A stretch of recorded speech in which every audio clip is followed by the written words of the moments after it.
Buenos tardes. Buenos nachos. I'm Gene Siskel. This is Roger Ebert. 2 thumbs up. Just kidding. JP Vargas, Manuel Fructose. This is the Ace and I podcast. Episode 50. Welcome, people. We made it. 1 year. High five. This is nice. Let's take a celebratory drink. Hey, cheers. Cheers to us. 1 year. Happy birthday. Happy birthday, Ace and I. Oh, God, that's so good. So, Genius here had this idea to mix them because, you know, the enchilada's a little strong and it's fucking perfect. Beautiful. Bang for your buck. So good. And I need it today. Yeah, no, me too, dude. It's been a rough week, and the weekend was nice. But, man, this past week has been fucking rough. And then today did not get better. Back to work today. It's Monday. We do record on Monday. This will be out on Wednesday, July 1. July uno. For those Spanish speakers. Pay your rent Pay your rent. and mortgage. And pay attention. But no, man, yeah, today, just like midday at work, I'm like, I need a fucking beer. It's been that kind of week already, and it's only Monday. But anyway, what's up, man? Happy birthday. Yeah. Yeah. Boy, I almost shit myself on the way over here. I don't know. I felt fine like when I got in the car, and it takes about 30 minutes to get over here because I have to take certain routes just to avoid assholes. Anyway, I was fucking pooting away, poot. I was like, God damn, this stinks. Rolling down the window and fucking giving myself a Dutch oven. Anyway, I barely made it. You know, luckily, and you notice like I was out there and I was like ready to come right in. Dude, you didn't even shut off your car. And then he says there's toilet paper in there, right? I go, yeah. Like, shut the fuck up. I got to shit. And then he's like, can you not use your hands? What's ironic is, like, I use toilet paper. But you have to use your hand. I still got shit in my hand. Oh, man. Every fucking day. It's that toilet paper. The one you just touched me with? Yeah. Okay, cool. It's gone. It's gone. I like super hot water. I'm real anal about that, but fuck, no man. pun intended. That toilet paper, I don't know what it is, but it's like as soon as it hits shit, this toilet paper stops and the finger keeps going. Oh, man. And I'm like, oh, there I go. Fucking shit smears all the way up my tramp stamp. Fuck. The bad part is you don't even realize till it's like right here. Yeah. Well, that feels odd. Yeah. It's like, man, this toilet paper has a lifelike feeling. I just want to do some pottery with Demi Moore. God. Oh, man. Anyway, but I made it. Thank God. Yeah, no, good thing. Because And that now would have been a really weird episode. Like, hey, this is like Ace and I. You smell like shit. It smells like shit. What? No, dude. I think we've talked about some of this before. This is kind of something that happened. And, you know, I always tread lightly when it comes to talking about work or whatever. I don't want to get in trouble. You know, like, you kind of mentioned it with this lady, the lady that's like trying to give you fucking directions on what you're supposed to do. And you're like, I'm the one fucking driving, right? Yeah. And so I had a person like that who called today and, you know, they had some questions or whatever. And, you know, I mean, when you're doing your job, you're the professional of what you do or whatever. That's how I kind of look at it. And I got this person who had called and pretty much had their own answer. And so it was like, I know that type. dude, it was fucking rough, man, because it's like, hey, you just fucking called me and I'm telling you that this is not something that's possible or whatever. You know, I'm not going to get deep into it or whatever, but it was just one of those things where it's like, I even stopped, you know, there's a little point where like, you know, like I ended up being kind of rude. I'm not saying that I was like completely, but there was some sarcasm there for sure. You know, she says what she has to say. Oh, excuse me. Sorry, Bob. And so I'm like, well, this is this, and this is that. She says, no. And then she starts telling me her story. So then I was like, oh, okay, well, you already know, so I'm not going to explain it. It was completely wrong what she was saying. And then I asked for facts. I'm like, well, can you back up what you're telling me? Because I don't have that same idea. Well, I don't know. You know, it's there. It's there. It was this kind of answer. Sounds like my mom. Dude, it's like kind of that shittiness, man. It was fucking like annoying as all hell. And then so I let it go because we've been super busy. Hold on. Would you say her personality's part part delusional, part micromanaging? Definitely. Okay. Yeah, That's my mom. No, it really isn't. She passed away in 2017, but sounds like her. No, it's. I mean, I've never. I don't think I met your mom. Now that I think about it. That's crazy. I Yeah, think. dude. Well, you know what? Not very many people did because, like, she never showed up to certain events. Yeah, I met your dad. Yeah. But yeah, my mom, she was here in Fresno for the last, I want to say 2, maybe 3 years of her life. And then she bought a house in fucking Timbuktu. And it's like it was hard to get friends together with her Yeah. because she was just kind of a weirdo those last few years. So no big deal. Oh, I just hit the table. Donk. Funny. Yeah, I met your dad too.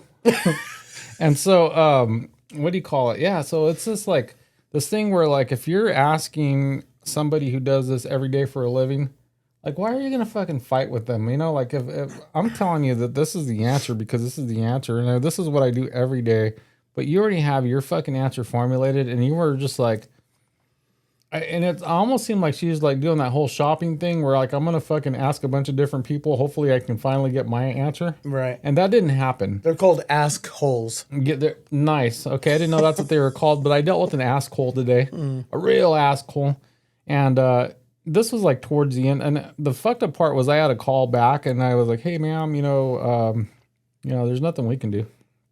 And she's like, "No, you're wrong. Well, thanks for doing nothing." I'm like, "Oh, well, you're welcome," and I just fucking hung up on her. My mom. Oh my gosh, dude, it was just You I would don't have know. hated her. And it's nice lady, and so. But this was like after a week long, we've been out at this property, huge homeless encampment. The property owner had passed away, and a bunch of different county services are there. And so there was a couple of days last week I was able to come home early. I mean, I wore pretty much the same jeans all week because I was like, I'm going to be fucking filthy. And this is like bad conditions. And these things never like come up in the wintertime. Summertime brings up these smells, dude. The fucking stench of everything. And there was a total of 43 vehicles on this property. No home, just a bunch of homeless people. And one of the days, we're out there, coordinating basically somewhat of a cleanup because the property owner that was deceased eventually lost their property in a tax sale. And so the county takes over the property. They facilitate a sale to a new owner because you don't pay their property tax. Well, it's kind of hard to pay when you're dead. And so a new owner comes in and says, all right, yeah, we're good to do whatever we got to do your job. Okay, so we're like, cool, we're going to do what we do. And we are like basically telling all these homeless people, hey, you're going to be out of here pretty soon. And so sure enough, and this apparently happens often because it's a term, I guess it's one of the homeless people had stepped in front of a train, and that is sad. People, suicide's not a good thing, right? And we had one of my friends / coworkers had on a group text sent a little post. One of the Facebook warriors got on there and posted that the homeless, this and that, they're not getting any assistance. They're not getting this. They're not getting that. Every single day that I was out at that property, because I was there the entire week, we have all these different homeless groups, these organizations. They come over and they'll fucking offer all kinds of services. Some of them show up with little gift bags of food and drinks and stuff. And it's kind of funny because like the person who put this online is a investigative journalist, probably known in Madera. I have no clue who this person is. But had a lot to say for someone who's not actually dealing with the problem. And it's weird because these people, like, there's certain things when you're like journalists, you do a lot of facts, but then you start adding your fucking opinion to stuff is when it kind of got me going. And this, like, the entire week that I was out there, I didn't see them there. So, I mean, my thing is, okay, you can Google whatever you want. That's not investigative journalism. You're making a fucking opinion of something that you don't know. And it got me going, dude. And I've been like on this one for a minute because it's like, I come home, I'm filthy, I'm fucking tired, I'm in the sun all day. You know how I feel about that. At least I'm getting paid. And to read that somebody was like, oh yeah, the county's not doing, the city's not doing, they have a lot of money. I was like, first of all, they never have any money. And secondly, there are services, but if you actually got off your ass and away from your fucking keyboard, you'd know that people are actually being offered stuff. Now, there's a lot of things that are part of the problem. One, it's almost impossible to solve this whole homeless issue, and it got me thinking about what creates a lot of this stuff, and all the stuff stems from home. I mean, you fix home, you fix a lot of other issues. It's kind of like when you're ill but you're overweight. How much your weight contributes to other causes your fucking knees hurt, you're diabetic, you're this, you're that, Me. whatever. So your knees hurt? Oh yeah. Okay. Well, shit, man. Did you see me walking up those stairs? Oh, that's true. That's true. I just thought because you just. I'm all fucked up. Well, no, because you were in the restroom for a minute. I thought maybe you blew something out. And I did. And flesh. And so, no, because you told me it was on your hand. All good? Okay, good. Good soap, by the way. And it's Sam's Club. So, had this whole like idea. And I started thinking about this stuff, and it's like, I have this conversation with one of the guys that's out there, and I'm like, yeah, no, this person wrote this whole story, but it's like, you're actually not, you're just saying everything that might be wrong. And then you also add your opinion of bullshit that's not even the truth. And then you put it out there, and then everybody who reads it without any kind of fucking like, hey, I'm going to look into more stuff, they find it as completely fucking true, which just spreads all this, bullshit. Misinformation. Yeah. Besides the position, right? Investigative journalist, governor of California, you're pretty much describing Gavin Newsom. Yeah. He has no idea what's going on the ground. It's just whatever's in his office. But go ahead. Well, yeah, now you got enough people just telling you, yes, boss, and then you start believing your own bullshit because there's no fucking looking into stuff. And so, it got me thinking about this whole thing. And it just, one thing after the other, it just kind of like, well, how do you solve this fucking problem? And again, it starts from home. And we have all these broken homes, and we have all this bullshit that goes on. And eventually, people end up out on the streets. I mean, there's a lot of different reasons. One of them, definitely there's the whole, like the mental disorders, all the people that are out there just fucking talking to themselves, whether it's drug induced or that's how they were born. You come across like all these people that are, today I was out there and this fucking tweaker comes up. She looked like 11 from Stranger Things, but of 11 on meth. Sounds hot. That was pretty awesome.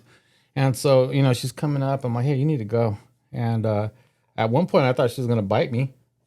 And I was like, oh, shit, I'm going to turn into one. It's like the fucking Walking Dead out there. Dude, it was like a zombie. Like, seriously, it was Most of them are on drugs. Like, Yeah. I don't feel sorry for a lot of them. Obviously there's some sad stories out there. Yeah. People fall through the cracks. They don't have a supportive anything at home. So I can understand. But Yeah. they're making it seem like, oh, mental health. Like one aspect of it Yeah. is the problem. No, it's like a huge array of things. So No, there's a lot to it. And again, I think a lot of it stems from home. And, that's what it comes down to. And then you get all these people who are like, oh, well, hey, you can't play God. You can't tell people how many kids they can have. The government can't be involved in that. And that got me thinking, too. And it's like, and I think I've said this before, maybe even on this podcast, but it's like, okay, well, if we can't tell you how many kids you can and can't have, then we shouldn't have to support them for you. yeah, that, by the way, that's government. Yeah. And So hypocritical. that's the thing. It's like the same group of people that don't want you to tell you, I can have as many kids as I want. It's like, well, you should have as many as you can afford. And that's the fucking number, but no one ever says these things. Yeah. And so here we are, in these fucking broken homes, and then it creates all these other fucking problems.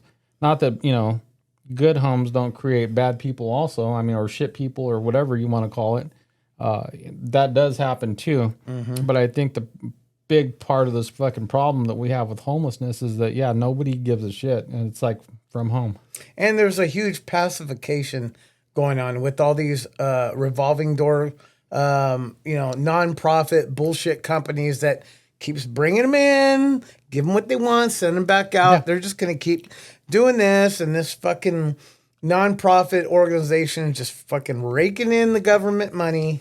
It's a whole deal. And those people that actually want help, they get help. And that's the fucking thing. There's a guy that was on the parcel who's a, old guy, really old guy, and he's a veteran. And, right away when you're a veteran and you're old and you're this and you're that and you've been out in the streets for so long or whatever, there's all these different programs, but these people have to want this. And that's kind of the issue. Yeah, because the VA has made huge strides in the last, say, 25 years. Oh, no, definitely. They take care of their fucking veterans, so there's no reason a veteran should be on the street unless he wants to be. It's better than before. I can't say that it's still great because it's a government-run fucking agency. Right. I know there's a lot of problems from what I hear from like my veteran friends.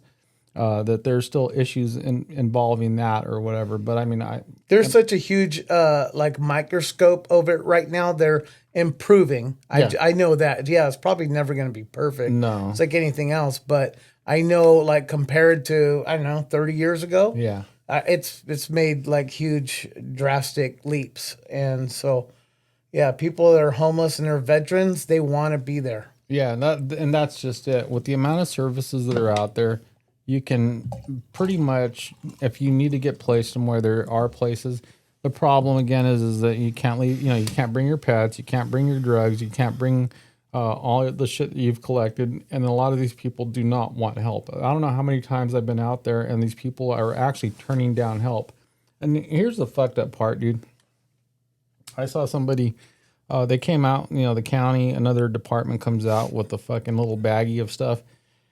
They handed a fucking juice box, and one person puts their little straw in there, sucks down the whole fucking thing of juice, and then so this place is a fucking dump already, right? There's trash everywhere, and they finish their fucking juice, throw it on the ground, and it's like, okay, did you help them or did you just create more mess? Because that's what I'm looking at. They just fucking littered again because there's no fucking pacification, enabling, and then everyone is all homelessness isn't a crime. It's not a crime to be homeless, and that's loitering is.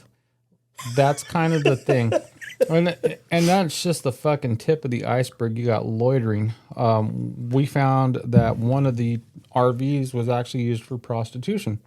There's drug use. The amount of fucking trash that's collected onto one place or wherever, like.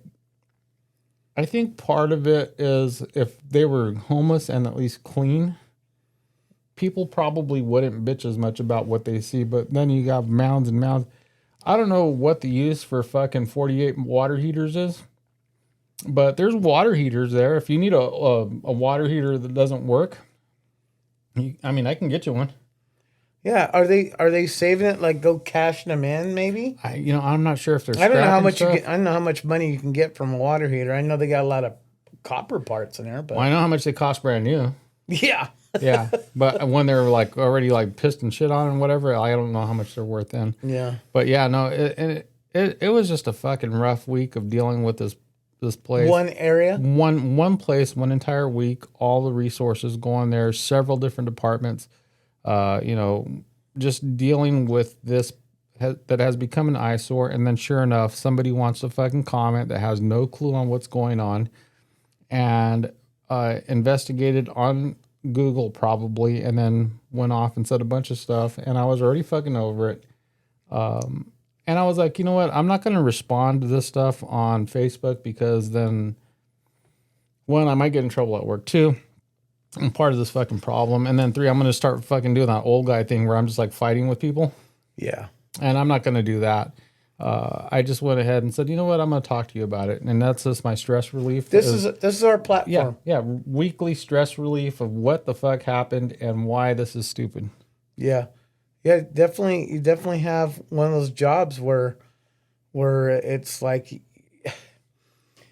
there's so much you see that you want to talk about. It's like, like kind of tongue tied and, but I'm not.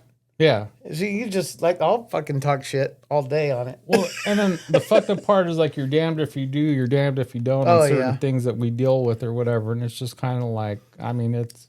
And there's always some kind of political divide, no matter what the fucking issue is. Yeah. But that's just it. That's so common. And it's like, oh, well, we need to help them.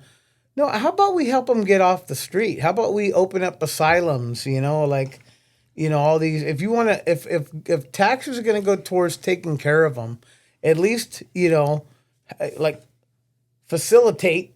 You know what I mean? Put them away. It'll open up tons of jobs. You know what I mean? Healthcare workers.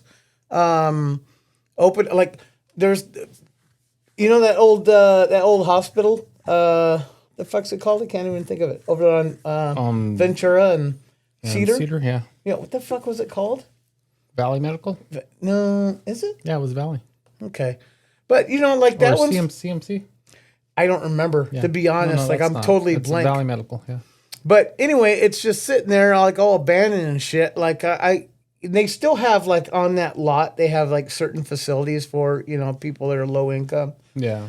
But I mean, they can open that up and use fucking taxpayers' money to get that shit going, and then house some of these people that and if they have to be taken away forcibly, at least they're not like dying on the street or risking other people's lives when they're out there fucking hitting city workers over the head with a pipe. You know what I mean? Shit like that. It's like they're like not just a nuisance to themselves. Because that happened. Yes, that's exactly what I brought it up. But I mean, there's like I'd rather money go towards them actually being taken care of instead of giving them a fucking bag of juice and food just for them to dump the trash and they shit all over the back of somebody's fence.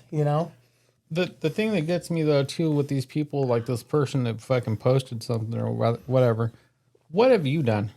Yeah. What have you done to make things better? Like, what are you doing other than fucking posting nonsense and fucking lies or bullshit? What have you done to fix the situation? It's because it's easy for somebody to sit there and fucking type away and do nothing. I know what I've done. I know what I'm doing. I know what my job, has me doing. And, I mean, there is a certain sense of accomplishment at the end of it when you do, change the quality of life for somebody for what I do. Whether, it's cleaning up something, getting somebody off the street, offering resources, whatever it may be. But yeah, I didn't see you out there to fucking be making your comments. And the mental health thing was more than likely the reason somebody would step in front of a train. Yeah. And I'm sure they were offered Yeah, plenty of fucking help and never took it. I'm also certain that person talking shit probably doesn't live next to an open field where you got homeless encampment or, the people that live along the canal banks. Yeah. Oh, yeah. And so their fence lines are like at risk of catching fire, because these assholes, they pop up tents and they're like during the winter, when it's cold, they want to keep warm. So they're making fires and shit. That's scary. I would be fucking pissed. I'd be chasing those motherfuckers off every fucking day. That happened in Madera County, but it was within the city limits. And so, in the Fresno River that goes through Madera, they had a fire that actually started in an encampment and it ended up carrying over to a property and burnt down a property. And that's when everybody got into a big old fucking, hey, we got to do something now. And so the city got involved, and the next thing you know, they're, because you're basically just shuffling people from left to right. People aren't going home at the end of the day. They're not like homeless for work and then they go home at the end of the day. Let me pack my Target cart and just go like 20 feet over. I'm done camping for the day. I'm going to go home now. And so that pushed a lot of people into the county. And, it's not too far. It's not like Fresno where there's county pockets. It's either city or then it turns into county. And so sure enough, a lot of that stuff got moved around. The people got moved around. They got pushed out of the city areas and then they went into the county and then we were dealing with it. But yeah, no, that's funny you mentioned that because that's exactly what happened. And it took something like that to go, hey, what are we doing now? And then so it was a lot. Again, this was a few years ago. And again, in the summertime. So everything smelled amazing. Yeah. It smelled like Mediterranean. And sure enough, man, it was a whole other fucking cleanup. Dealing with the same people, and yeah, no, it's definitely an issue, dude. It's a huge problem. that stems from home. And I can't stress it enough that once you fix some of that, which is, what I think needs to be focused on more than anything, we can't continue to enable people, but we're in the state that does that. Right. And I was talking the other day, and you hear these stories of people getting offered rides to California because they know that we're going to take care of people. Yeah, they're giving fucking those cards. Well, even within California, we do that to send you to, let's say, you live in Fresno, Madera, any of these counties in the surrounding area. If you're in the Bay Area, your family lives in the Bay Area, we always ask, like, hey, do you have somebody that you can go to for help? Is there any family that will take you in? And that's part of the thing too, is like, we'll send you back to your family. And it's not that we're trying to ship people off to be like, well, not our problem anymore. That's not the case. The idea, the intent behind it, the whole idea behind that is that if we can get you back home, maybe somebody's going to help you out. If you're going from another state and just saying, hey, fucking California's going to give you free shit, go over there, that's kind of fucked up. Yeah. And it's happening. People are coming over. Yeah. I mean, it's been documented. It's all over social media. Fucking some guy from New Jersey came all the way from New Jersey. Well, why are you here? Because here I don't have to work. I don't have to do nothing. I could live off the streets. And they give you a certain stipend each month. He gets a card.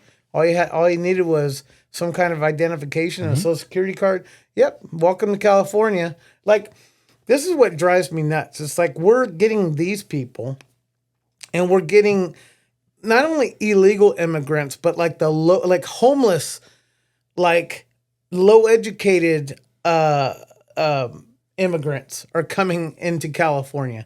And then all our brightest people we're fucking leaving. We're pushing out our billionaires. And it's making this huge, like our gene pool is like, fuck, like somebody just took a big old fat shit in it. It's like, how could people not see that's happening? You know who's doing it? It's the people that don't see it every day. The rich people on the coast, the ones that keep voting one way. They're not seeing the problem. They make comments like that. Yeah. Oh, well, you got to help them. Well, no, motherfucker, you got the money. You help them. Yeah. I guarantee you start coughing up some of your money, which, by the way, they are. They're getting taxed, right? But apparently they're happy with just out of sight, out of mind. It's that fucking Newsom delusion that's got people fucked up in that sense. And these are supposed to be like smart people. Yeah, I just don't understand. Like, I'm an idiot. I see what's going on. Yeah, no, same here, man. I mean, I deal with it. And I have a different, view on things because of it. And I mean, it's that, a lot of people don't realize how close they are to being in the same position, but you do everything you can to not get yourself into that. And it's kind of the thing.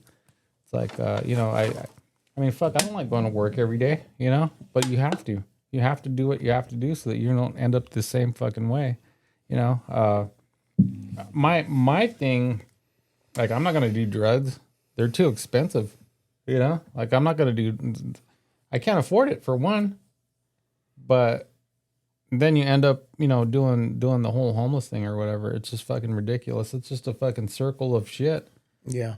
And then everybody, even like this comment, this fucking post or whatever, it's always what the government should be doing for people. And it's like, okay, well, yeah, we can, on our end and locally, different levels of the government, the feds are doing whatever they can do. We're doing what we can do within the county and the cities and stuff, the smaller, closer municipalities. How much can you do to fix this? I mean, it's a fucking problem that we need to stop spending money on random shit and start taking care of our homes, start, educating people, creating families again, having just that fucking base, what you actually need so that we don't continue to create this. And there's always going to be homeless people. There's always going to be people you have to care for. There's always going to be people in prison. There's always going to be problems. And the only way to solve it is just to really start fucking focusing on homes. Mom and dad have to be there. And if not mom and dad, at least one fucking strong parent has to be there. But yeah, I can guarantee you that a lot of these people that are out there probably come from fucking broken homes, and they're doing what they know.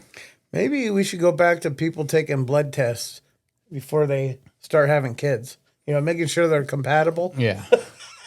Yeah. Making sure they're actually stable. Like, well, I don't know if I want to let you have this baby. Do you have a job? You know, how long have you guys been together? First of all, are you together? Was this a one night stand? Like, you know what I mean? It's like, that's where it starts. Like, people are just so fucking nonchalant and carefree out there fucking and not thinking about like the long term. You know what I mean? It's like, okay, I'm having a baby. Oh, that's great. Let's have a gender reveal, you know? And it's like they're seeing white picket fences. And by the way, this is my mom and dad. They're two fucking idiots. I should have never been here, right? Here I am. But anyway, it's like there's people out there that just don't think things through. And then they raise this poor kid and they're tortured, you know, however subtle in all different, you know, wakes of their life or aspects of their life. And yeah, you know, they grow up fucked up. They do fucked up things. And then people are like, oh, throw them in jail, throw away the key. Not understanding this kid had a fucked up life. He should have probably never been born. It's his fucking parents' fault. Do you ever think about how fucked up you should be considering everything? Yeah. In fact, I joke about this a lot, like, because, you know, my dad wasn't around when I was younger, and he blames my mom, which it's partially true, but really he was like, went off, had another kid or another family. But I joke about this sometimes because my mom wasn't mentally stable from the beginning. She had me very young. Let me ask you, did your dad watch that family? Yeah, for the most part. Okay. And even that was a little fucked up because I won't even get into. I'm not going to talk about my brother and sister's, you know, upbringing. But anyway, my mom raised me mostly by herself. I mean, she would, you know, she tried to do her thing. She tried to go back to school. She, you know, got a pretty decent job eventually. But she used to dump me off with all sorts of, you know, family members, which that was good for me. I think that was the only reason I'm somewhat sane. But I had a lot of fucked up problems because of my mom.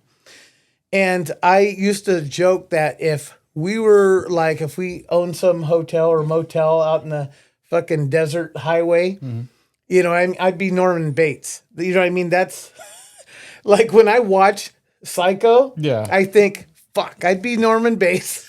And then my mom would be all fucking catatonic in the window and shit, and I'd be fucking just slashing people. That's how fucked up she made me think when I was a kid. You know, she was... And as she got older, she kind of learned, you know, like, oh, you know, I guess I was a pretty fucked up mom. And she said that a lot. Like, I'm sorry, mijo, I'm sorry for this and that. And I'm like, okay, well, it's too fucking late. It's funny because she was the white one. Yeah, I She's know. calling you mijo. Yeah, well, she adopted a lot of my grandmother's, you know, she used to call me Bunny Rabbit. Oh, okay. When she was nice mom, right? Other than that, she was smacking me upside the head with her fucking 4 rings on her hand. But, you know, we can go down that. But it's like, you know, there's so many people out there having kids. That's the point I was trying to make. I went off on my own crazy tangent, my Dennis Leary tangent. But there's so many people out there having kids and they shouldn't be, right? They don't even know how to take care of themselves, let alone a child. And this is what we have. The world problem. Oh shit, a lot of them are kids having kids. Yeah, for sure. And that's a huge fucking And problem. I don't even mean age. I mean their fucking mentality, dude. Yes. You know, I was 24 or something when Rob was born. I wasn't ready. You know what I mean? I wasn't ready. I mean, yeah, I went into fatherhood mode, but I wasn't the best father, but I'm surprised I did as good as I did. You know, I'm not trying to pat myself on the back or anything because Tish, their mom, she was a great mom. You know, she had a little bit more of a loving bringing, you know, in her household. And, you know, I attribute a lot of good things. But I think I did pretty damn good as a father, considering I didn't have very good parents. But I'm going to use this term a couple times, but the dark horse, the one that like nobody saw coming was I I absorbed a lot of things from the people my mom dumped me off with. You know, Your positive role model. yes, the Holy Trinity of father figures, which like, you know, I kind of just set my dad aside. Uncle Mike, Uncle Bob, my grandpa, right? And then I had, and thank God they were elderly people. These are people that actually had to work for what they had, right? They had their shit together. yeah, and they lived through tougher times than now. And so these people kind of instilled things in me. And even though I was a stupid, immature kid, at least I absorbed enough to where, okay, I'm not going to slash people. Yeah. You know what I mean? I'm not going to be just another statistic. Or yourself. Yeah, exactly. Yeah. And that's come up quite a bit. I'll talk about that. You know, there was like a handful of times growing up where I wanted to end my life. But we'll talk about that another day. But the whole point of my little tangent was there are people out there having kids. I'm going to add to that. That's actually more common than you think, dude. Oh, yeah. Yeah, no, there's a lot of people, yeah. I know. For sure. Yeah, no, it's not that uncommon. Yeah, things get tough. Life is fucking hard. And, you know, people deal with it differently. And, yeah, and it's not about being weak or being a pussy. The thing is, there are so much that weighs on people. And when you can't, like, it's almost like everybody has some kind of OCD, right? It's like fuck, I gotta wash my hands. It's like, oh, there's a fly. Well, hold on. I gotta go check the oven, make sure I turned it Yeah, off. shit like that. So those are just subtle little things. I didn't even turn it on. But yeah, that's what I mean. But I It's have like to check. people have those little Yeah. things. Well, when you add to the mix, and I'm talking about normal people, right? People that have survived and done shit, they flip out over silly little nitpicky things like that. Well, just throw on a little bit of bullying at school, or you know, You fucking need that. some kind of trauma that might have happened. You know, life, especially for young, immature kids, it's overwhelming sometimes. And so it's easy for somebody to say, well, he was just weak. Yeah, but we all are. I mean, you were just fucking lucky. How about that? Yeah. You know what I mean? People don't look at it from other perspectives. So anyway. Yeah, no, at the end of the day, there's a lot of choices. Yep. Excuse me. Sorry, Bob. Sorry, Bob. I knew you had something else. So what are we calling this? I don't know yet. Maybe that's what we should call it. No. Right from the beginning, dude. Yeah. What are we calling this so what are we calling podcast? it? Yeah. I can't believe it, man. It started, if you guys don't want to go back, it started with, I was just talking about my books, like how I got into writing and, you know, how I named it. And it started with This Charlie Is Mine, which was the first story I published. Well, you came over because you're doing the, what do you call it? Doing the audio book thing. Yeah. And you're like, hey, man, do you want a part in this? And I was like, well, yeah, fuck yeah, I'll, you know. Yeah. And so you came over with the recorder and we were going to record my part. And then we started the whole podcast. But prior to that, I was like, hey, man, we talked so much shit. Let's record it. And Yeah. we had done some podcasts previously. And so here we are a year later, dude. Yeah, and so this is, he said, what we're going to call it? I go, no, we'll figure it out. So I listened to it and I thought, you know what? He goes by Ace. You know, I'm like, well, Ace and JP, it didn't have a good ring to it. Ace and I, you know, Ace and I podcast, and I was doing it with the I. Somebody actually already had that. Yeah. Well, I don't see them around. No, they're Fuck not the- that- yeah, They no. just fucking took the name. Fuck those guys. They're on year 20. So anyway, I changed it to EYE, Ace and I. Well, how about this? Well, it was available, so that's why we took it. Yeah. So that's how we were born 1 year ago. 1 year, man. Yeah, that's funny. Dude, it's been a fun ride too. I've enjoyed a lot, you know, all of it. Just the progress that we've you know gone through or whatever, from the shitty audio, the Technical issues. technical issue.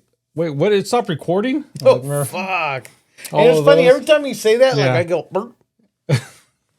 Today's a bad day too because you'll wipe your ass with your hand. Mm-hmm. And so, I sucked it clean.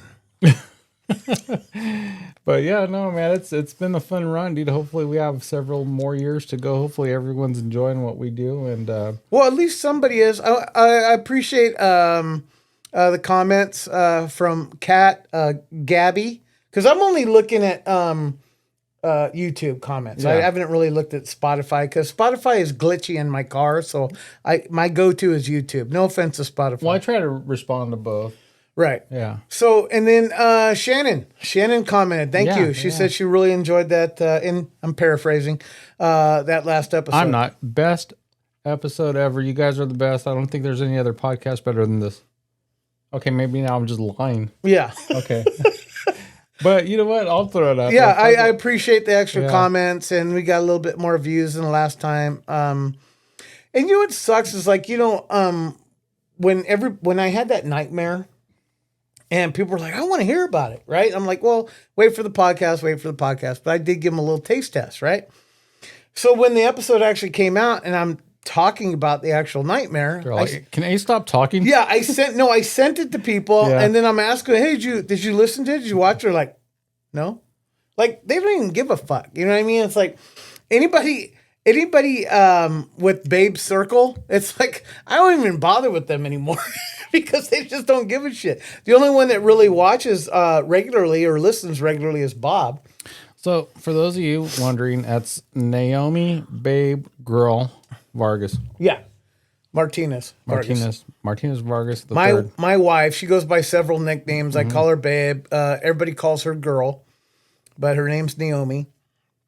Yeah. So I think she kind of wanted to be on today, but she's gonna have to wait. Well, there's always next week. But I want her really to just concentrate on her schooling. She's finishing her second to last class this week, and then she's got one more class Nice. before she graduates. So I want her to just focus on that. But she sounded like, so what's going on? What, are you guys doing anything special? You know what I mean? Like, so I'm like, no, it's just going to be us, So I thought, maybe she can come on. Well, for the 1 year, I was like, okay, let's go back to the actual The beginning. basics. Yeah. And so this one's not going to be video. No, I'm just kidding. Yeah. It's going to be real shit audio. Yeah, we're going to put a lot of fucking static and sounds in there. I'm going to bring my dog in here to whine.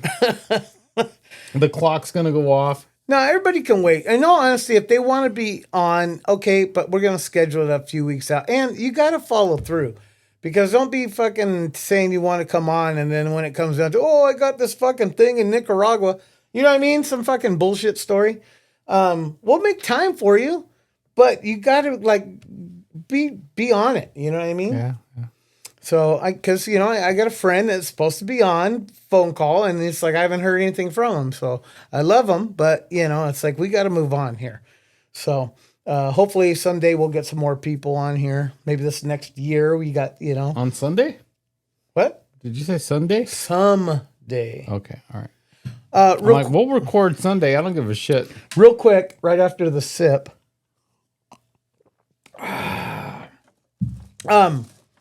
I had a job interview on Friday.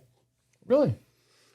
Yeah, I wasn't really promoting it, wasn't posting anything on social media or anything, but You didn't shit on us fucking dealing with the homeless? no. Okay, cool. Thanks, man. But I saw a position. I was interested, and so I applied. And 2 days later, they're like, "Hey, can you come in for a job interview?" I'm like, "Yeah." And I don't know why. Usually, with job, I talk, right? So job interviews, Well, have you actively been looking, or because we didn't start with that? kind of I've been sending applications, but I've been real selective. But now I'm getting kind of desperate because I'm getting burnt out with Uber. In all honesty, I don't want to get back in a game and a regular routine. I want fucking benefits. No, that works. So anyway, I saw this one position. I applied for it, and I'm not going to tell you the name of the company or what the position was. Just know that I was ready for a job interview. I'm always ready for a job interview. I just talk about what I know, right? It's I'm not trying to embellish. I'm not trying to, fake it till I make it. That's not me. You're not getting paid to do another podcast, Yeah, right? exactly. Well, no, not yet. Okay. But I'm used to blabbing away, right? So, and maybe that's a bad thing sometimes too for job interviews. But anyway, I went to this job interview and I was really fucking nervous for whatever reason. You're all sweaty. I was like, Really? And then I'm trying to find the right clothes. My weight fluctuates, so I don't know what to fucking put on, what's gonna wear. It's like it's mystery outfit. Let's see what works. And so I found a shirt where I didn't have to tuck in because I got this fucking ridiculous fucking beer belly. But anyway, Well, it's not your fault. Beer's good. yeah, I know, a fucking beer piece Yeah. of shit cunt. If it wasn't so good, Yeah. So I'm sitting there in the lobby. And it's pretty. I've looked up the company. It's kind of impressive, and I get called in, and there's a couple gentlemen there. One's they're both supervisors in their respective things, and man, I got to tell you, as nervous as I was, because I was sweaty. I sat there, and for whatever reason, I just started to relax. They asked me questions, and I felt like I nailed it. Like I was just like being me, telling what I know. And then not to mention these guys really made things comfortable for me. It was just like, talking to just people Yeah. on the street. It wasn't like, because sometimes you get those interviewers that are looking into your soul. And what's funny is people like get so like stressed out. They're like, oh my God, this guy's looking at me. He's thinking this, and that. A lot of time these people are interviewing people. They don't want to be in there either. They're nervous to interview people, right? You have to like just take that into consideration. These people are in there. If they're awkward, probably they don't want to be there. So you just got to relax and just be yourself. Don't lie. Just go in there and just sell what you know. They ask you a question, answer it the best of your ability. And if you don't know, say, honestly, I don't know. I don't have very much experience in that, So I went in there and I fucking go ahead. no, good. No, I recited my resume. This is my experience. I was just agreeing with you. Yeah, that's the thing. That's how come I look over and I point and I'm Oh, like, okay. no, because that's that's the best thing to do is like like when they ask you a question. The cool thing is like never fucking bullshit because they're gonna see right through you. Yeah. And so I always, I was 15 years with the city of Fresno. I'm going on 7 years with Madera County. And, like if you don't know something, I'd rather tell somebody, you know what, let me get back to you. I can get you the answer because then it shows that for one, you're not going to lie to them for one, and then two, you're smart enough to fucking figure stuff out. And I think that's really what they want to hear. Right. Yeah. Sorry, Bob. So I went in there and recited my resume. I felt like we, not so much of a connection, but I don't know, there was a certain energy in it where I felt like I got my point across. They got what they wanted. They asked me, the kind of wage I want, when I could start. But they also gave me we're still interviewing. We won't let you know until probably the 11th. And if we don't contact you, most likely we moved on, which, that's fine. I was very confident, and this is not me being a pessimist. It's just, it's experience in, interviewing. No matter how good I felt, giving an interview, there's always certain aspects that you don't think about. Like, they already have somebody for the job. Yeah. They're going through like this formality, And that happens. Yeah, the fucking boss's nephew probably already has a position. Yeah. Right? But they got to go through this, and interview so many people. I did my part, though. And I felt really at good. At the end of the day, you feel like you've actually, you nailed it. You did what you're supposed to do. Mm-hmm. And, if that's the case, at least you don't think you did bad. Like, you didn't go like, well, yeah, like I murdered somebody before, like in a fucking interview. Yeah. But. Well, I felt good enough to where I fucking celebrated. I went to Letty's right afterwards. I had me a nice little meal. And, but in the back of my mind, I'm thinking, okay, now it's, do they want me or did they already have somebody? Yeah. So I'm not going to sit around and then just like mope and like pace and then, get all butthurt when they tell me I didn't get it. It's just, I'm prepared for that. Yeah. But just the same, I felt good. Like I've honed my skill. Like I think I'm pretty damn good at job interviewing, because I'm just like, Well, even like this podcast. Remember we were talking. We were like the first time we were on video. We were a little awkward and shit. Well, no, you had the job. Yeah, Yeah, I'm like, it's Ace and I. yeah. It's like Yeah. there's only two positions, Yeah. and you're here. I'm like, well, what's your favorite color? No, no. But the thing is, it's like when we first started, we're in front of a camera. We're a little awkward, right? But after doing it No, for you, so you many, definitely were. You look like a fucking pigeon in a oh, security I camera. did, Mister. Oh, that Okay, was me. yeah, Never that mind. was- yeah. But anyway, so like when it comes to interviewing, I feel pretty good about it. To be fair, it's a lot harder than you think. You know, like, Oh yeah. I mean, because, well, for one, you know, you're putting it out there to like 5 people. And then the other part is that, like, Dang, we lost viewership. over the last week. Oh, okay. Yeah, no, it's okay though. But they're still commenting. all we need. Honestly, the first one, man, we were like, I was all looking the wrong direction. Oh, yeah. Meanwhile, you're fucking, you know, the phone was over there, the Yeah. camera. I'm like, yeah, anyway, so the H9 But Well, we no, definitely dude, made strides. Yeah, for sure. You had something else? No, those are my things, man. I was just talking about, you know, treading around work and stuff that happens or whatever, and fuck those people. Well, because I'm asking, I wanted you to get it out because if you had something else, because I'm gonna have kind of a length. It won't be lengthy, but you know how I talk. It's lengthy. Yeah. The sky was blue. Once upon a time. It was a balmy 78 degrees. Just say ball meat. Balmy. Balmy. Not ball meat. Like man deep. Yeah, like man meat and Gurpreet. Yeah. Stupid Indian Oh, names. man. No, you know what? I honestly, dude, like, I can't stress it enough. I do look forward every fucking week to do this with you. And you know how much I save on therapy? Yeah, for sure. Yeah, no, this, like, buying equipment was still like way under how much I was going to pay a fucking Well, therapist. yeah, and isn't say, it like fucking like a good psychologist or whatever is like $300 an hour? yeah, dude. Yeah, no, you know how much beer costs? Less. No So, thanks. yeah, I'm not Podcast gonna, is I'm, the way to go. and I'm trying to save my liver, so I'm only doing this like once a week. I don't really drink that much, so. Right. But yeah, no, man. Dude, we've had an awesome run. Hopefully, again, more episodes to come. Thank you, everybody. I know it's a little bit early to start the thank yous, but we can't stress it enough. Thank you, everyone. Yeah. Thanks, guys. Especially the regulars. Like Babe, she loves listening to the show and she'll comment. She's like, "Oh, come in. I got a bunch of stuff," and then she doesn't say anything. Well, we were no, you know, because Grandpa.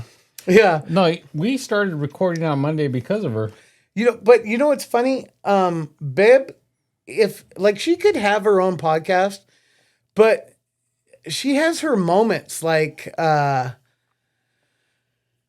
it's like nothing that can be like scheduled with her. But when she gets on a run, she gets going, you know what I mean? She's pretty fucking entertaining. Well, we can produce another podcast. So, with somebody. yeah, but it's gonna have to be like a fucking like GoPro or something. Like she's gonna have to have a recorder on her 24/7, so that way you get those fucking primo times where she's being entertaining. Because when you schedule something, she comes on the show. It's like, She's just standing there. yeah. That's just how she operates, you know what I mean? But when you get her around, you know, get her a couple fucking No, you're right, dude. It's in spurts. yeah. Yeah. And then you get her around her friends. That's the thing. That's the key. You got to get Rosie around, you know, her fucking peanut gallery or Yeah. or you know, her crowd. Then she performs and it's fucking funny, but you can't. Okay, it's killing me. What do you have? Oh, sorry. Yeah. Sorry, babe. Next episode for you. But anyway, okay, last episode, I have to clarify this too, because I sometimes I go rambling and I sound like an idiot. I don't make sense. I'm going to try to clear this up because You're like Thursday. I'm going to talk about another dream I had, okay? And I want to clarify this for some of the people who are like, I didn't understand what you were talking about. Okay. Is this the one where everyone was created equal? No. Okay. So, basically what I think dreams are is it's like transmissions, right? You get transmissions in your head and your brain is a receiver. Okay. If you can, that's step one. Step 2, you're like, well, okay, I dreamt about my grandpa. No, here's what it is. It's like you're taking this transmission in your head. You're trying to process it the best you can. Sorry, I thought it was banging. Your brain's trying to process it the best it can. Sometimes it's a little sketchy, a little staticky. What happens is your self-conscious fills in those staticky gaps with something that's familiar to you. Okay. And I'm setting this up and I want that to be clear. That's my new belief because I've been going down rabbit holes on TikTok and YouTube and I'm like, holy shit, this whole time I'm like, maybe I wasn't dreaming about past lives. Maybe I'm just taking transmissions and I'm thinking it's this and that. I don't know, but I feel more comfortable with that theory than anything else. I think here in California, they're called trannies. We keep receiving trannies into our brain. No, so when I got back from camp, we came fairly early, like mid-morning on Saturday. And we hadn't eaten anything. We just fucking packed up. And we're like, all right, let's bounce. Let's get home. So Babe was in the car. She had the stupid dogs, had Noah. Stupid dog. And little Bob. And then I had the rental truck filled with everything. So we took that long trip. We had to stop at, a couple houses, drop the boys off. And then I told Babe, man, I missed out on that menudo. Brian was making menudo that morning that we left. And I'm like, fuck, that sounds so fucking good to me. And I was starving by the time we got to Fresno. So I fucking making it at camp? Yeah, he was making it at camp. Oh, wow, okay. That motherfucker makes everything. Like he just he's never a disappointment. Like he loves to cook. He likes feeding a lot of people, and he fucking gets down with his shit. You think he'll be a guest? You know what? We'll talk about that afterwards. Okay. Because he was kind of butthurt because I kind of brought it up, and then he was like, "Well, what the hell? I thought it was going to be on."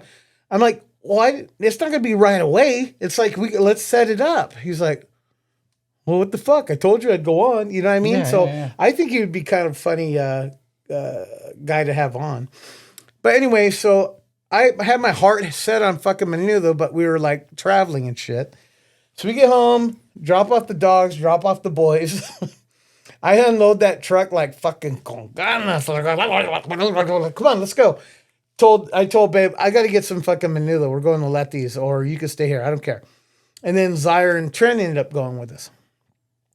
I'm building up to this dream because I wasn't feeling good. Remember I told you I wasn't feeling good going? I wasn't feeling good coming back either because I think I got a little sunbaked. And on the coast you get burnt and you don't realize it, but it affects like everything. Well, it's like super cool, and then you're like fucking don't even notice it until it's too late. And then I was doing nothing but drink for a few days, and then I'm getting burnt and stuff. So I wasn't feeling good either. So anyway... We go to Letty's. We have a nice little family meal. I had a big ass fucking draft Corona. I had menudo, and then I was like all fat and happy. And what's the fucking first thing I want to do afterwards? All rubbing it. Yeah, first thing I want to do afterwards is go take a nap. So that's what I did because I was exhausted from this fucking trip, to be honest. Anyway, I went to bed. I slept in the office. Babe actually slept with all the fucking animals in the room. And I slept for 3 fucking hours. But I had this dream. And by the way, I had been dreaming a lot during that time at camp. Not a lot of it I remembered, and then except for that fucking nightmare. But I had this crazy dream when I took that nap after Letty's. And it showed me so much about how lonely somebody could be. I don't know if I'm articulating that right, but let me just tell you how the dream went. Very bizarre. I was at some kind of large sports facility. I was in the stands. Don't say soccer. No, I don't even know what the fuck it is. It's a trip. So you had like the seating that went this way. I was in these seatings that went this way. You were their 12th man. It made no sense because I was just facing that way and they were facing this way. I never remember seeing a field of any sort during this dream, but I knew I was in some kind of sports complex. Let me ask you, do you ever like look up what your dreams mean? No, I guess I could probably like AI it or something, but no, I just kind of have my own interpretations. Honestly, I think my own it's like that lady you were dealing with. Yeah. I think my interpretation is better than the experts. Yeah. So anyway, When I'm at work, don't call me. oh, okay. Okay. Well, you won't know what to do anyway. Yeah, no, but I mean, when it comes to like my job, at least. Oh, okay. Yeah. Well, what do you know? You're only Yeah, the no. expert. I only do it for a living. Right. Fucking stupid. So anyway, I'm sitting in the stands, the ones that go this way, and I'm not even staring at nothing. I'm just kind of people watching. And I remember having a drink, sort of like this. It would look like a chelada, right? It was like red in color. And I was just kind of holding it. And I remember, like, I know I was smiling. I was having a good time. And I was with this older couple. Not like super old. They were just older than me. And I thought it was part of this group, right? And I was just like, having a good time. And so I wasn't even watching whatever fucking sporting event it was. But I was just I was people watching. Mm-hmm. I saw these 3 girls come in. You know how in stadiums they have the people that walk in from behind the seating. Okay. You know what I'm talking about? Like they come up and then they look for their seat and they go sit somewhere. Mm-hmm. There was these 3 girls that came out and they were dressed. I remember this because these are the girls I was attracted to in high school. Like they were just kind of like they were like the 90s cholas. You know what I mean? They had this certain dress to it. And ironically, Babe used to dress like this. They would have their hair a certain way. It wasn't like the massive hair bear, but they would have the little psh up here. And they would have their like kind of frizzy The Aquanet. Aquanet hair. Mm-hmm. And sometimes they would wear like overalls or something with one undone. They would have sunglasses. They would wear Birkenstocks, or they would wear some kind of closed shoe with the extra heel. You know what I mean? Like it was like a certain era of fashion that it in the dream I was like, that's some old school shit right there. They But those, listen to the Smiths. but those, no, hardly. It was probably more like Warren G and fucking No, dude. Dr. Dre. It's weird because there's a huge. Whose dream following. is it? No, I'm kidding. Go ahead. I was in a dream, and then I come in walking in like a chola. I like the Smiths, by the way. I had my hair up, Aquanet. I did like the Smiths, by the way. I walked over. I was like, "What's up, fool?" Anyway, back to these 3 girls. One of them was my wife, Naomi. Oh, okay. But she looked like, because I've seen some older pictures of her. I have some on the phone. We should put them on. Yeah, no. If you want to put one on here, we can put one up. Yeah, maybe we'll do a couple pictures of her, how she looked. You're gonna have to send it to me, so we're gonna put one up right here. Like, if I knew her back then, I would have married her a lot sooner. There's a piece of ozone missing with the Aquanet, but anyway. I don't know if I'd have to talk with her. But this kind of fashion, maybe I'm kind of explaining it wrong, but I'm just describing the 3 girls that came in and they were looking for their seat. Well, one of them was Naomi, and it was a younger version of her, like probably in that era, maybe, late 90s, because she's a little younger than I am. And I remember thinking that's my wife. I'm like, oh, damn, she looks good. Shit like that. It was like in my head. But I remember in my mind, I was going back and forth like, I know her. That's my wife, but at the same time, it was like, it was bringing me back to a time where I was just some single guy and I saw some pretty girls or whatever. Mm-hmm. And so whatever. So I just kept looking over there. I'm trying to have fun with these people, but they're not really paying attention to me. Who were you with? I don't know who they were. Okay. They were just an older couple. They weren't like I said, super old. They were, remember I told you I kind of ran into that Kevin Kapinski guy from work. Grocery store. It was kind of his age, about 10 years older than me or whatever. This guy kind of looked like him. And, they're like partier. They're in their 60s, but they're still partying. You know what I mean? That sort of crowd. But I felt like out of place. And so I started getting this very lonely feeling, like I'm hanging out, like I'm a third wheel here. I'd like to go talk to, Naomi over here or dream Naomi.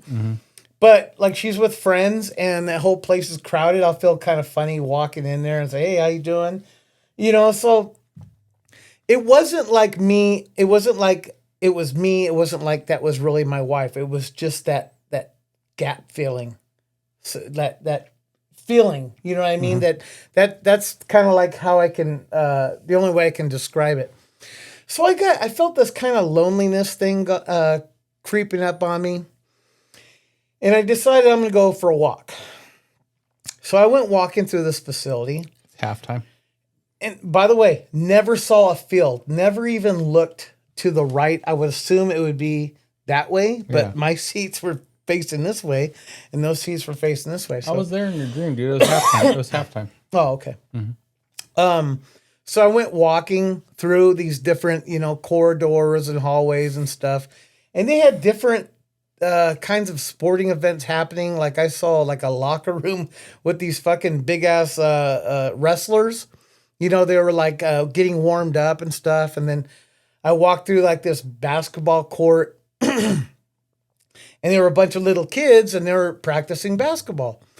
So then I was like just kind of watching people and I was starting to get this anxiousness to me. Like, man, I think I need to get home. Like I don't even know what time it is. And then I'm looking for my fucking phone and I don't have my phone.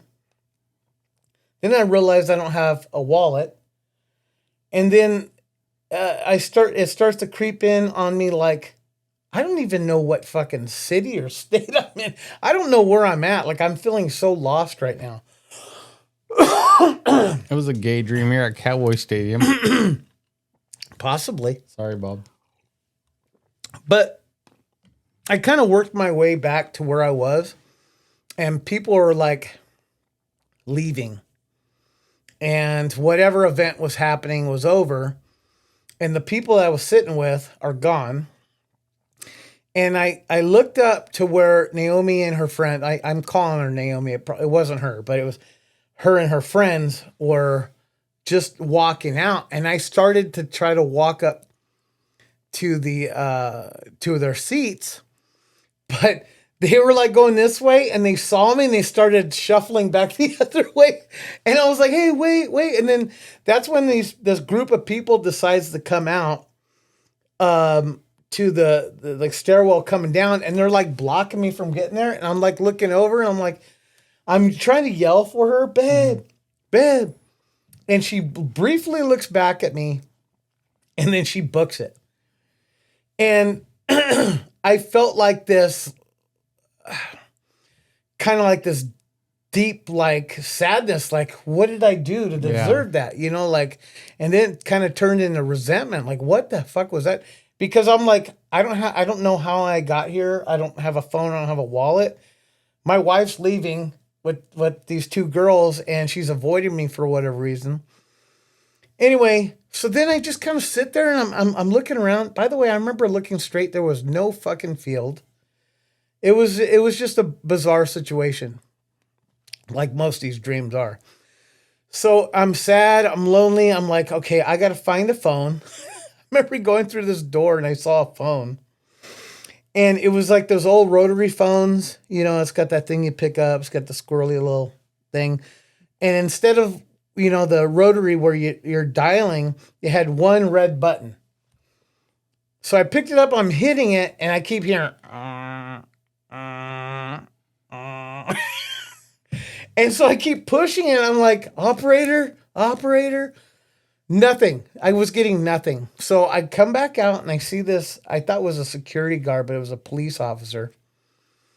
And because she corrected me. It was a short black woman, and it's funny because she looked. Remember that little black chick that was in Police Academy? Yeah, the one with the little mousy voice. Mm-hmm. Looked like her, and she even had the Jerry curl and stuff. Hooks. Yeah, here you go. Yeah.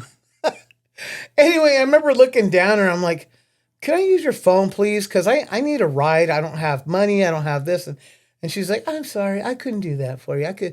I just couldn't trust you." I'm like, please, please, can you show me where there's a phone where I can use? And then she said something about like, there's no more public phones. So I'm sorry, I can't help you.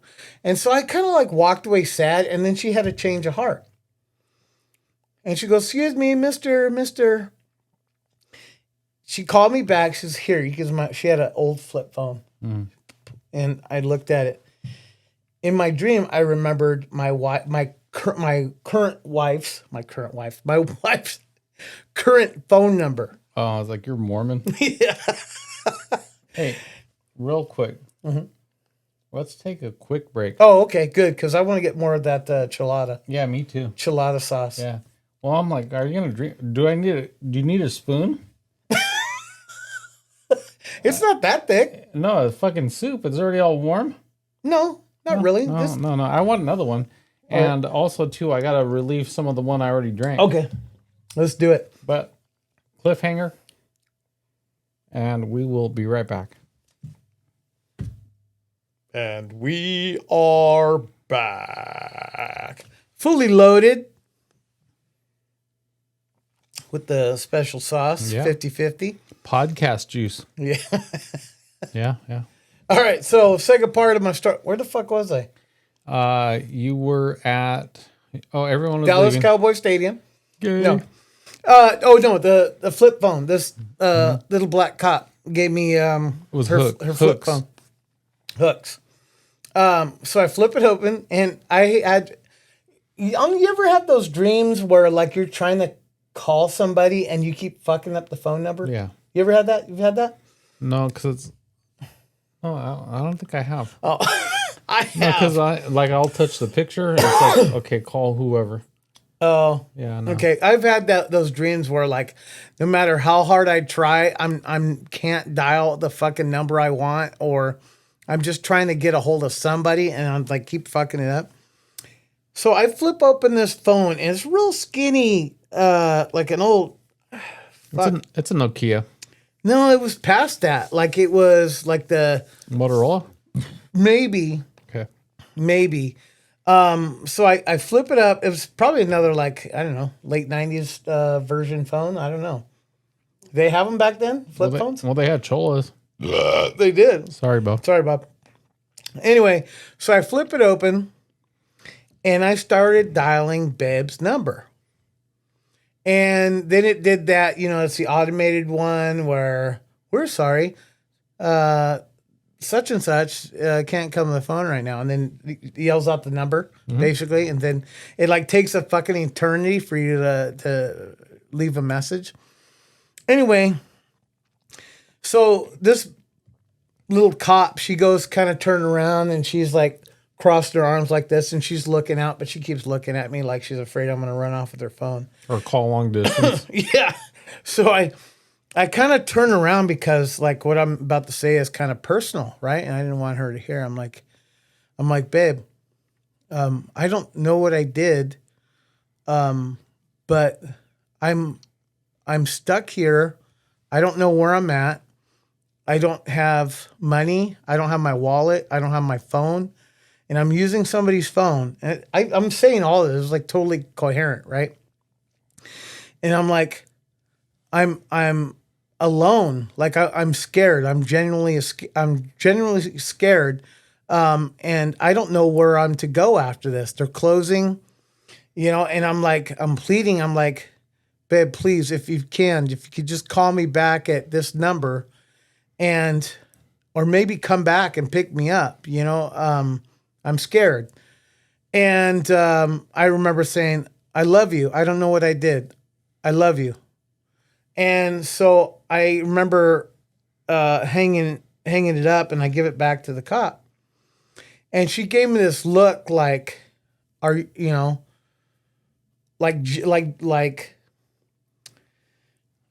it's hard to explain. It's like she was worried about me, but she wasn't going to like cross that threshold. Yeah. So she just kind of gave me a half smile and then kind of walked away. Anyway, I remember sitting down at the nearest seat And I remember I'm still looking out, and I remember seeing lights. There was never any field. You had just those seats that went this way, and the seats that I was sitting at this time were facing outward, and it was just lights. I You're know. in the cheap seats. I guess. Yeah, dude. Yeah, because there's no field. Yeah. You can hear it. But anyway, I'm sitting there, I'm looking at the ground, and I can feel myself being really sad and starting to cry. And I remember seeing cups and toilet paper and just like odd debris just blowing in the wind, and people are walking by and they're leaving. It's the low T. And I started to tear up, and I remember looking down at my feet, and the ground was concrete. And this ball of tear rolled up in my eye, and it fell down my cheek, and it dropped in between my feet. And this is so bizarre. Like I've never had this happen before, where my vision it transferred from where me looking down to that tear. And that tear was going down, and it was going through layers of my life. And I was seeing flashes of, I don't know, things from when I was a kid, when I was a young adult, kind of fucked up things that happened to me with, a wife or two. You know what I mean? And it was like sad moments of my life. But the thing is, it wasn't like those things didn't happen. It was almost like, for sake of that dream, those memories were happening. You know what I mean? Those flashes. It was like it didn't happen in real life. Is what I'm trying to say. That's what I'm saying. It's hard to articulate sometimes. But anyway, and then this tear just keeps dropping, and I'm just doing like these. Anyway, next thing you know, I'm like, I woke up, fucking laying on the floor of the office, and I was sweaty as fuck, and I sat up. And I wanted to go tell Babe. I wanted to go look for her first and foremost. It was like interview sweaty. It was more than that. It was more like okay. wet dream. But it wasn't a wet dream. It was a sad dream. But I remember sitting up, and first thing I want to do is like, let me go find my wife. Let me go find Naomi. So if I can open the door, I walk to the room, and she's asleep. She's taking her nap. And I walk outside, and she had kicked a couple of the dogs out. So I went under the gazebo, and I sat down, and I just tried to fucking snap out of it. Like I was just still partially in dream mode, but I had such fucking sadness. Like I was like I was crying. You know what I mean? Like I don't ever want to be alone. You know what I mean? Well, most people don't, dude. But the thing is that the dreams might be generic, right? Whether it's transmissions from wherever, or if it's just your subconscious creating fucking filler while you're asleep, some kind of entertainment or something. Whatever that is, it's generic, but the feelings are always real, right? Mm-hmm. So sometimes you wake up from a dream, especially a real deep one, where you wake up and for a while you're still feeling it. And for a good fucking half hour, I was sitting out there, and I'm like, I need to drink. But I wasn't feeling well either. So I'm like, maybe I shouldn't drink. But I did, because I was like, I felt like I lost everything. And I was completely fine. Like I'm there at my house, it's my house. My wife's still there. She's just sleeping, I have everything I need. But I still had that feeling like I had lost it, like I was homeless, like I was a person on the street. Sorry. And it dawned on me, we had just talked about in another episode about homeless, that feeling of, you got nobody. Yeah. And I felt that in the dream. I was like, fuck, I didn't have a phone. I didn't have any money. I didn't even know where I was. I was just kind of wandering around. And then I was sad because, like, the one person I could call didn't answer. And, a lot of things went through my mind, and it took me a while to snap out of it. But it was such a humbling dream, too. It really makes you kind of appreciate Because that's out there. There's people out there that have that feeling 24/7. And who am I to take things for granted and to not appreciate things when there are people out there that feel that way? And that gave me a taste of it. That fucking dream gave me a taste of, I guess it would be humility. Yeah. And man, I was fucking sad. Even though I was completely fine, I was awake and all that. I was so fucking sad and down and out. And I'm like, man, I've had a really fucked up week with dreams. Those are two different traumas. One during camp where I saw shit that I didn't want to see in a dream. And then what I'd never wanted to feel, what I'd never want to happen in real life after camp. What'd you think of the last episode, man? I liked it. I like the transition. You sent me the background. I'm like, okay, we're gonna go to, because I had an AI, everything like reverse AI, and I was like, hey, make it less creepy. And then and then make it creepy. Yeah, no. Well, what you sent me, I was like, okay, we're gonna, once you go into your dream mode, we're gonna go to that. Yeah, it was cool. I like that transition. Yeah, man. I'm glad you thought of it. I'm glad you thought of it. But yeah, so it was. First of all, a good job on that. It was. I enjoyed. Sometimes. Remember before we would do our episodes. Oh, how much time you got? Well, we don't want to go too long. And then there was a couple times where we went pretty fucking long. Yeah, we went long. But I enjoyed it. Yeah. It's like sometimes like I just want to keep going, but we run out of shit to talk about. So. Well, that's the thing is we don't want to like ramble on about dumb shit or whatever. Yeah, that's true. Because you got people like fucking Mario with the attention span of a 5-year-old. Like, no, he stopped listening already. I know he doesn't even bother unless this is how fucking egotistical he is. If we're not talking about him, if there isn't a segment about him, he's not even gonna bother listening. Hey, Mario, fucking cut.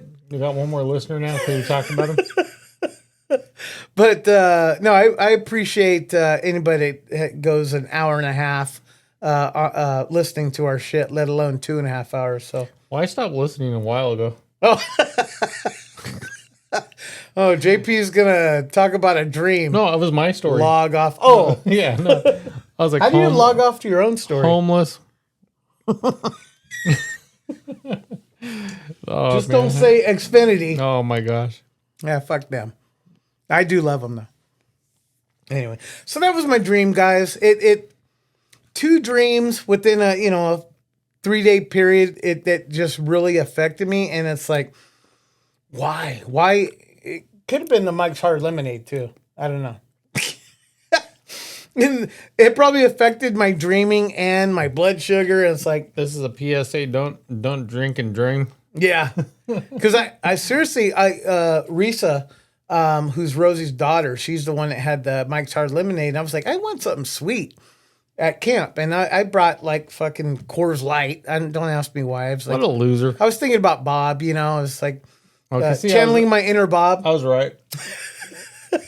And I got kind of sick of Coors Light after the first night, so I started digging into her Mike's Hard Lemonade, and then next thing you know, 1 turned into fucking 8, and I was like, "Fuck! I better go into town and buy some more Mike's Hard Lemonade." And I reimbursed her, but then I kept drinking it, and I honestly think that's the fucking crazy dream juice, man. No, stay away from that. It's so good though. That's so good. All the flavors, the black cherry, and they had some fucking mango one that was pretty good. I think it's just called cherry now.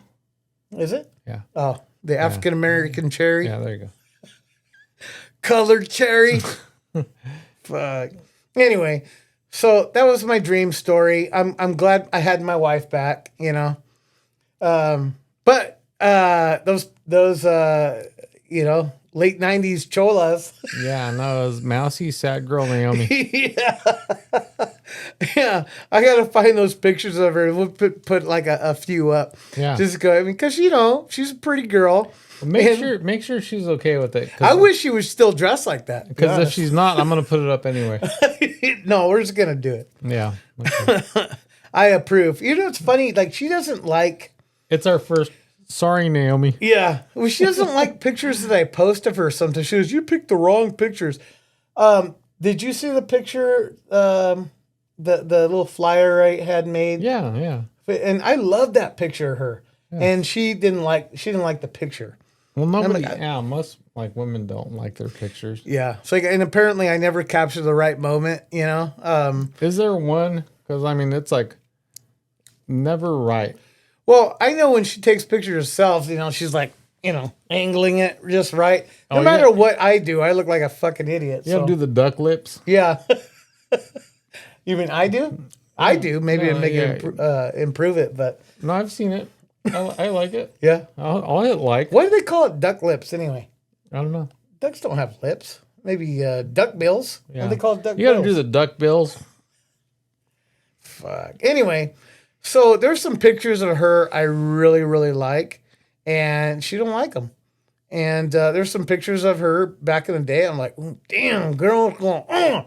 But I kind of wish she was still dressed like that, though. You know, bring that style back. Because there are certain things that she wears, and she actually values my opinion on He shit said actually. on, that like she wears. She'll ask me, "How about this or this?" And I go, "I like that one." And she's not like a total asshole. Like I had an ex, Like Bob. I had an ex that would ask me. She was an asshole. Where she would, "Do you like this?" I was like, "Yeah," and then she wouldn't wear it. Hey, so guys, does this make me look fat? The answer is always no. I'll say yeah. Unless you want to give half your shit away. But babe, whenever she's trying on different stuff, I like that. I like that. Or if she sees something that she likes at a thrift store or something, I go, I don't like it. And she values that. And that's cool, you know, because I know what I like to see her in. She's got a certain style, you know, and I know as soon as she pulls it, I go, that's you right there. It's casual punk. Yeah. Yeah. No, I mean, her style has obviously changed from then to, let's say, 25 years ago, right? But I thought she looked hot in that, you know, 25 year ago, you know, Well, there was dress. that episode she was wearing Dickies. That was pretty cool. Oh, yeah. Yeah, yeah. I mean, she used to wear the overalls and stuff and Yeah.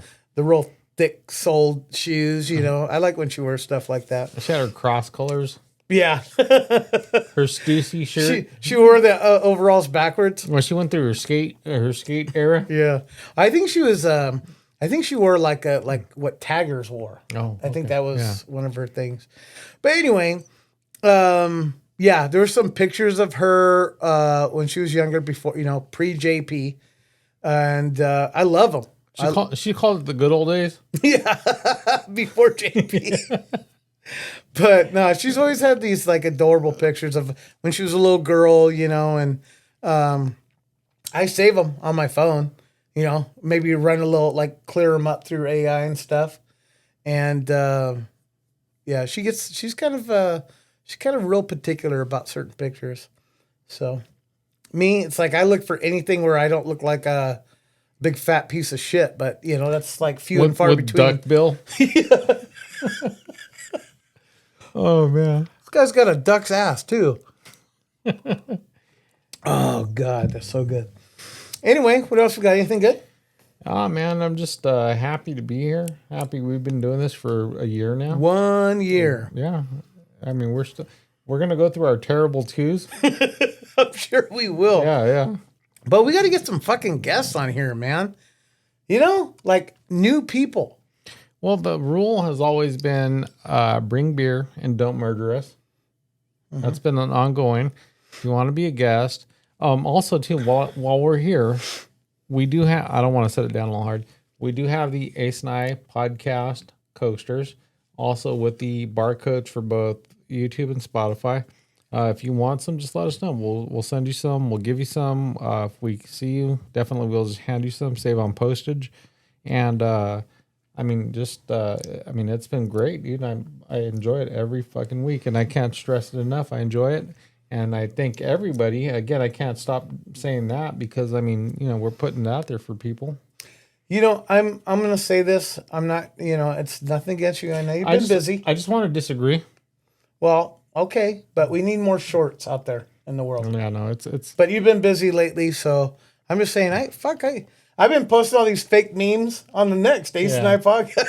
Yeah, this is all random shit of people getting fucking hit. No, I do have to get them out there. I have them saved.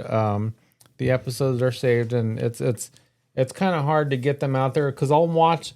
So this is how I make the shorts, dude. You get it? It smells like shit, like my toilet paper. Tastes like candy. I'll go back and I'll watch it, and when we say something or whatever, because it has to be like this, like under 3 minute part or whatever. And I know I've been falling behind on it, and it's having to go through the episode, figure out which part we want to put up there. It's a little teaser to what we've done this episode or whatever. And I do need to get more shorts out or whatever, but I've been really busy, man. And, sorry guys, I watched the full episode. Mario already stopped listening, but Fuck that guy. fuck him. But yeah, no, I do want to get those going out there, and I have fallen behind on them. Anyway, What else you got, man? that's it, man. I wanna thank all you guys for tuning in. It's been a hell of a run, and I want to thank you for what? for being here, man. For Well, always, yeah, dude. Thanks, brother. Love you, buddy. Love you too. Yeah, we make a good team. We have a certain chemistry that's It's like ebony and ivory. yeah. Wait, it's like we're completely different, but we work well together. It's the same but different. Yeah, we might overlap a couple times. Maybe we don't agree on shit, I think you're wrong. but it works, right? Yeah, I hope so. We both have humor, but it's different, right? We definitely see the world differently. We do agree on a lot of things, though. No, we do. Yeah, no, there is a lot of agreement on stuff, and there is some stuff that that's what you need, man. You need different points of view, and I think the thing that's kind of the problem with what's going on is that even though we can see things differently, we still are friends. Mm-hmm.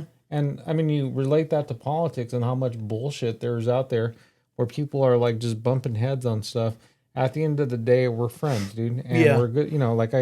I think we're good people. Well, and we wanna also put stuff out there. we you have know? a little bit more open mind than some people. Like I had joked earlier, like when we first started this episode with the whole Gene Siskel, Roger Ebert. To me, that was like the Yeah. the best duo in reviewing movies, right? For TV, that was a good concept. They were good together, but they fucking couldn't stand each other. Really? They hated each other. Yeah. They had so much animosity, which is funny that a couple Jews, you think they're, oh yeah, I love you, but they fucking hated each other. And then when Are one you of telling them, me you hate me? no, I'm just saying what we have works, and we're not like at each other's throats like they were. I don't know, man. And then one of them died. I can't remember. It was a tall one. I think he died. They threw somebody in there. It wasn't the same. We're Right? more like Penn and Teller. Yeah. Oh, yeah. Yeah. If I never said anything. Remember, because isn't it one of them doesn't One talk? doesn't talk. I'm gonna say I'm Teller. You know what we are? We are Tim Conway and Harvey Korman. Corman. Yeah. You know what I'm talking about? Yeah. Carol Burnett show. Those Yeah. guys are fucking awesome. Yeah. That's and, we, us. and we lost everybody on that one. Yeah, I know. That was like a reference. Like, Yeah. If you're not like 60, you're not gonna get it. well, fuck. That's a good thing about social media, especially YouTube. Like, I subscribe to like the old Johnny Carson, the Carol Burnett show, and the Dean Martin variety show. Oh, dude, Fuck, that shit's good. It's golden. It'd be taken off these days. Mm-hmm. You want to know what I subscribe to and what I think you should subscribe to? I Pornhub? subscribe to. Oh. No, dude, you fucking jumped ahead of me. That's what I was gonna say. Shut up. The Ace and I podcast. Oh, I subscribe too. Yeah, no. That's what we're like 2 of the like 5. Yeah. Yeah. We always downplay it, guys. There's more than 5. Thank you guys all for watching weekly, religiously, and I mean we're gonna continue to do it as long as you want to, and even as long as you don't want to. Yeah. Well, I mean, not only that, it's like you don't have to watch it right when it comes out. Like, it's there. No, you have to. I'm always looking forward to it. Yeah, I do.